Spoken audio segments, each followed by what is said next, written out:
रताळ्याचे काप बनवण्यासाठी येथे मी 2 ते 3 रताळे घेतलेले आहेत. ते स्वच्छ पाण्याने धुवून घेतलेले आहेत. नंतर त्यावरील ही साल पूर्ण काढून घेतलेली आहे. तर ही साल बरेच जण काढत नाहीत, पण त्यावरील जो चिकटपणा असतो, जे काळे डाग असतात, तर त्या साल काढल्यामुळे हे सगळे निघून जातात. तर आपण त्याच्या बारीक चकत्या करून घेणार आहोत आणि ते काळे पडू नये म्हणून आपण ते लगेच पाण्यात टाकून घेणार आहोत.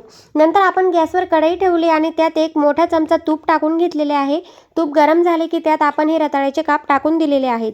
नंतर ते 2 मिनिटे परतून त्यावर 2 मिनिटे झाकण ठेवलेले आहे.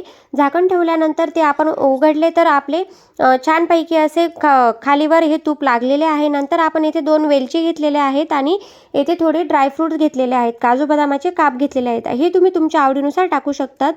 तर वेलची बारीक करून घेतली आणि नंतर ते झाकण उघडल्यानंतर आपण त्यात 2 चमचे साखर टाकून घेतलेली आहे. काजू बदामाचे काप टाकले. नंतर आपण वेलची पूड टाकलेली आहे आणि पुन्हा 5 मिनिटे झाकण ठेवलेले आहे. तर आपले हे छानपैकी असे रताळ्याचे काप तयार झालेले आहेत. तर तुम्ही सुद्धा उद्या हरतालिकेनिमित्त नक्कीच ट्राय करा.